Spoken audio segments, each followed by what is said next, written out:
to my dear viewers. I have suffered many obstacles in the chronicling of my travels, but none have so far matched my own folly in this episode.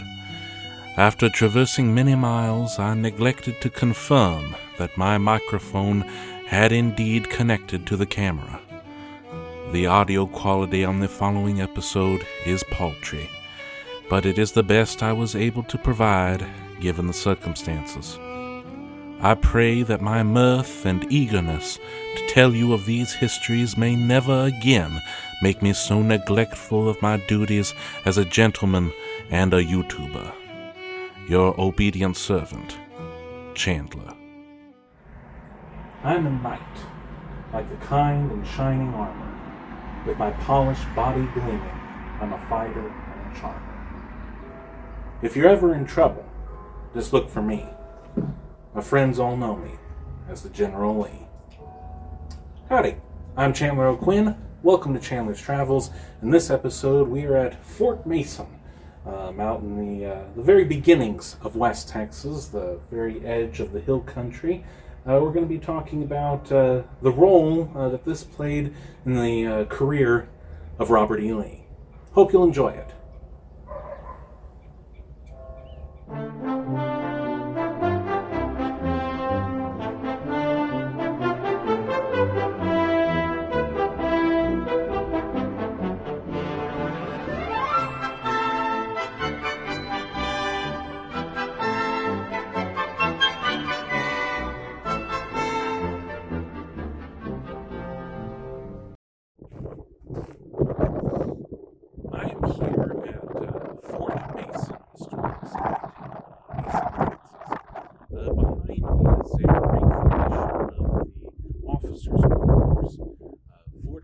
Was established, I believe, in 1853 as part of this line of U.S. Army forts to protect settlers from Comanche and Lipan and Wichita and Kiowa, but mainly Comanche Indians. There is supposed to be one of these houses on this street which is still an intact historical structure from the fort, but other than that, there is nothing left of the fort. As would happen so many times, once a fort was closed, the different components of it, all that good stone and masonry, were taken apart, and other settlers used that for their homes. But this is supposed to be a recreation of the officers' quarters on the exact spot that it was. So Fort Mason operated from, I believe, 1853, operated by the U.S. Army through to 1861. During the Civil War, it was manned by Confederate forces as much as it could be. They're being taken and put into other places as the war progressed, and then was reoccupied by the U.S. Army, I believe, through 1869.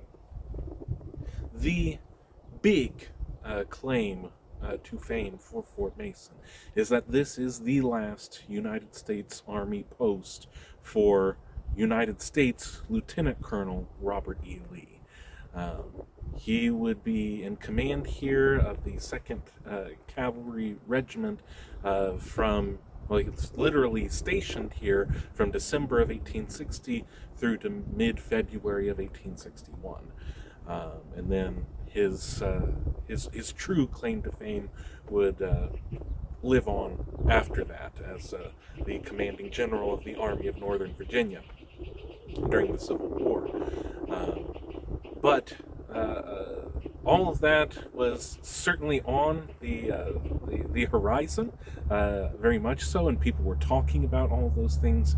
But when Robert E. Lee was here, he was still very much a lieutenant colonel in the United States Army. And we'll talk a little bit about what his thoughts were, because we know what his thoughts were when he was here on this spot during the secession crisis from the winter of 1860 and 1861.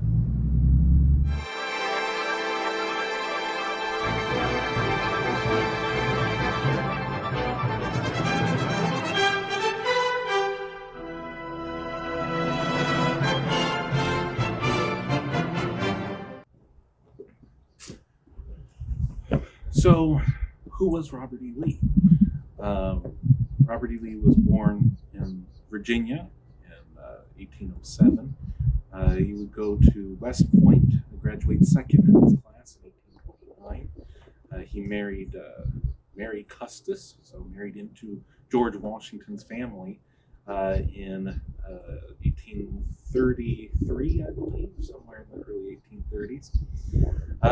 He was a career military officer involved in different forts in New York and Washington. Then when the Mexican-American War started, he would go in through Veracruz. He was with Old Fuss and Feathers, Winfield Scott, and was actually his chief of staff during the Mexican-American War. And then after the war ended, he would continue to be involved in different U.S. Army operations and forts, and then would eventually come to Texas as part of the frontier forts here. So he would be part of the 2nd Cavalry Regiment and their efforts to protect the settlers here in Texas from Comanche, Kiowa, all those different bands coming into those settlements. He was physically here from 1856 to 1857. He then gets pulled back over to Washington, is involved in the squashing of John Brown's rebellion, and then from 1860 to 61, he comes back here, with those last few months being served right here at Fort Mason. So what was he up to here in Texas? In the first part, from 1856 to 1857, he was involved in looking at, surveying all these forts, seeing how they're being operated. Another thing that he did was he led an expedition to chart the headwaters of many of Texas rivers as you go west into what was still very much considered Comancheria. So found the headwaters and charted the headwaters of the Brazos, of the Colorado, I believe of Wichita. That was all before. And he then went back east, and he comes back in 1860, and a lot of that time was spent, some describe him as the brigand Juan Cortina. So down in the Rio Grande Valley, which is certainly going to be a story that we tell later on, but trying to find the rebel Juan Cortina in the Rio Grande Valley, and then making his headquarters in San Antonio, which was somewhat unpleasant. While San Antonio was connected to, it was the 2nd largest city in Texas, so connected to life and civilization, especially once you get into the fall of 1860, the political climate is not one that is enjoyed by many people, especially Robert E. Lee, who considered himself a strong Unionist. Once Abraham Lincoln was elected president in November of 1860, all sorts of political fire breathers were figuring out what the next step was, and many of them thinking that the next step would be secession, the foundation of a new Southern Republic.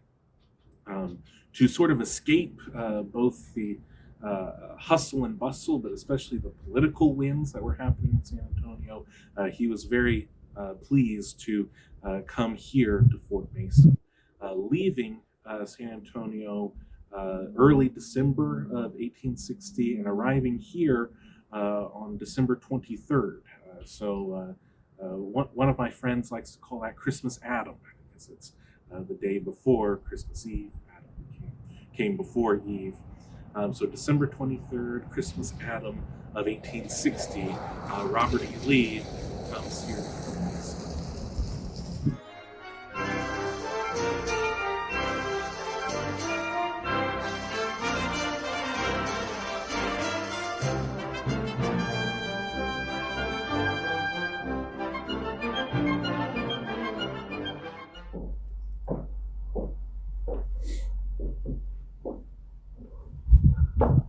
When Robert E. Lee arrived here at Fort Mason, he had a pretty important decision to make, and that was how they are going to celebrate Christmas.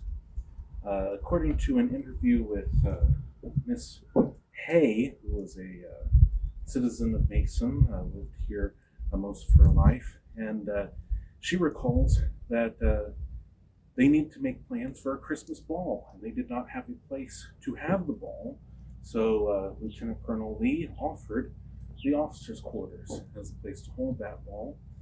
Miss Hay did not have anything to wear to the ball, so she got with one of the other local older ladies who gave her a silk dress made of black and white silk, big, huge 1860s hoop dress, and they had a pleasant time, a pleasant distraction from all of the political turmoil happening at the moment.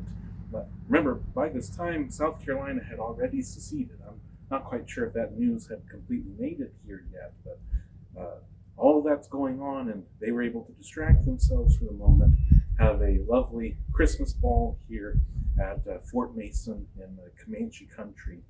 And other people who were here at the time talk about Lee in all the terms that we've heard or have been described of him, that he was courteous, that he was like a knight, chivalrous, that he would sit in his officers' quarters by the fire and entertain some of the children of the officers and tell them stories about the war, the Mexican-American War, or tell them things about his own family back in Arlington, who he missed very dearly.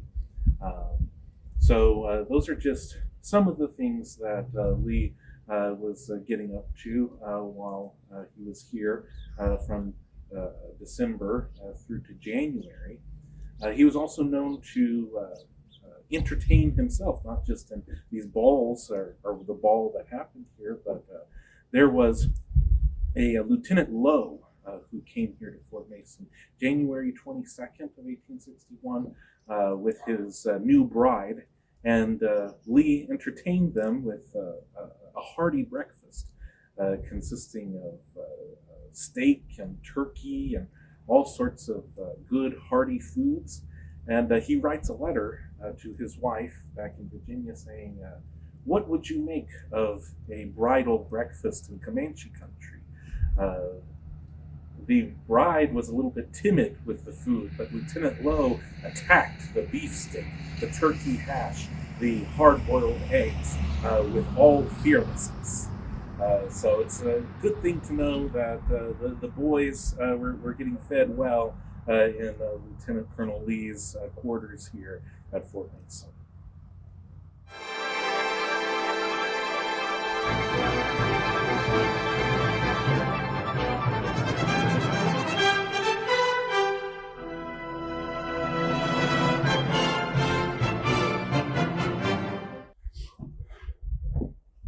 As much as you may have liked to have just focused on the entertaining aspects of being the commanding officer of Fort Mason, the political situation that was brewing made that far more difficult.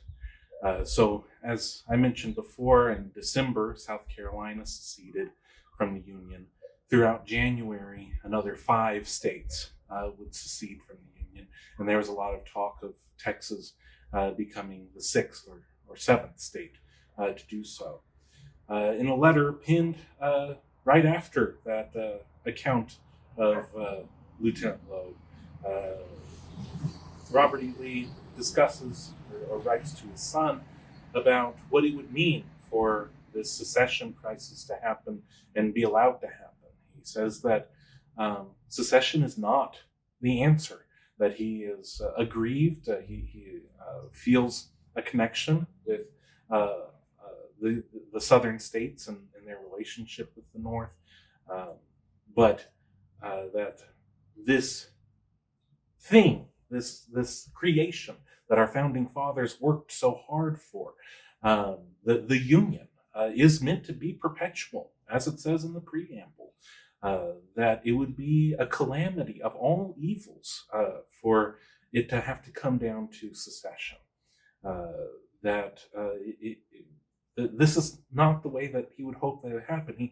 He talks some of the Crittenden Compromise, this idea that we can get one more compromise. We've had the Compromise of 1820. We've had the Compromise of 1850. This would be another one where slaveholders were given more guarantees that their rights to the property of holding these human beings in bondage would be honored by the federal government, and that the Missouri Compromise line would be extended all the way to the Pacific. But Congress doesn't even really consider it at all. And the southern states don't really put a lot of effort into it at all. But Lee is somewhat hopeful that that will change. That is the discussions that he was having. I can imagine him pacing the floor here at the officers' quarters at Fort Mason as news comes in. The New Orleans paper comes all the way here to Fort Mason saying Mississippi, Louisiana, Florida, Alabama, they have all seceded. And just the news coming from Texas that the convention is being held, the vote will be held, and that all happens in February. During all this time, right after Texas secedes, that's February 1 of 1861, Robert E. Lee gets with one of his captains, Captain Johnson, worried that the Committee of Safety, which is, or the Committee of Vigilance, whichever one it is, essentially what will become the Confederate Army here in Texas, might come and take Fort Mason. And Lee wants to know who he can count on to defend Fort Mason. And Captain Johnson says that as long as I am in the Union Army, I will stand post and fight with you, sir. That did not happen, or at least it didn't happen while Lee was still here. He would get word of an order from General Winfield Scott recalling him back to Washington. So he would leave Fort Mason February 13th of 1861.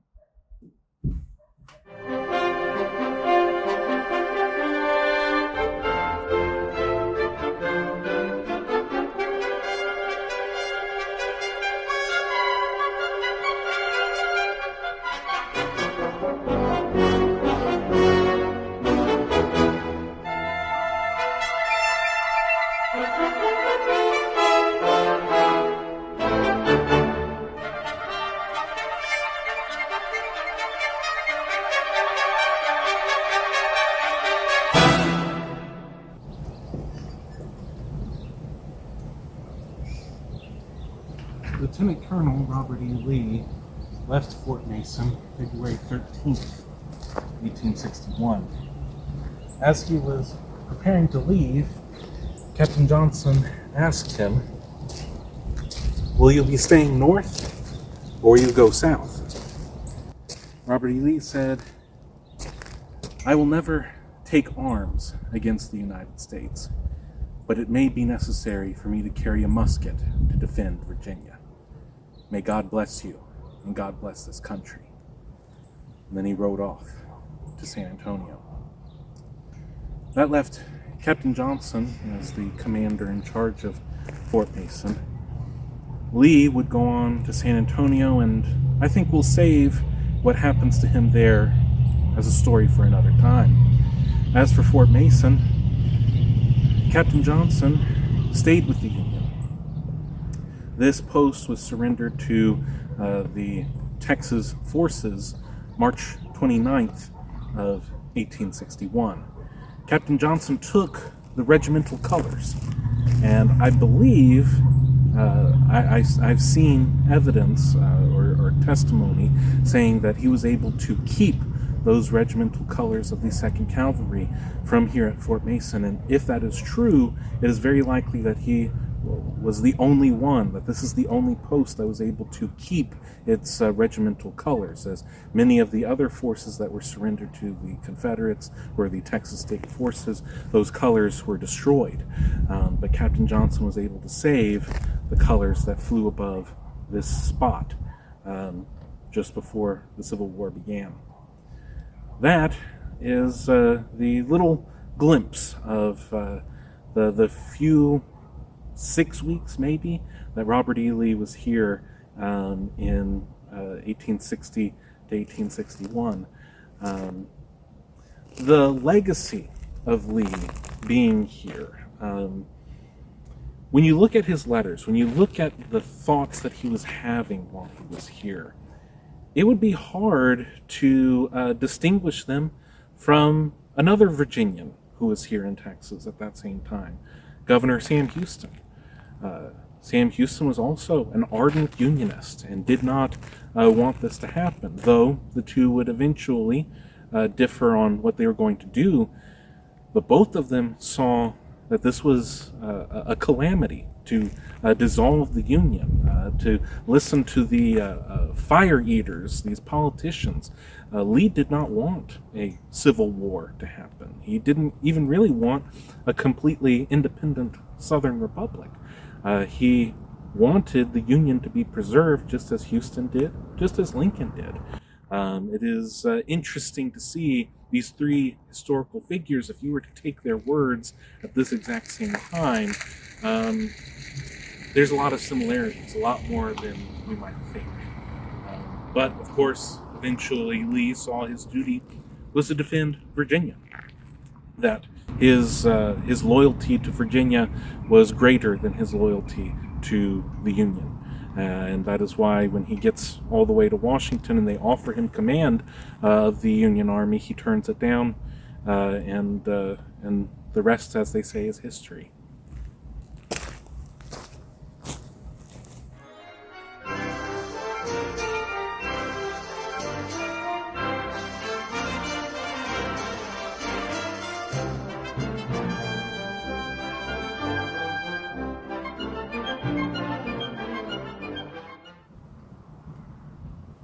Well, that just about wraps up this episode of Chandler's Travels. Thank you so much for watching.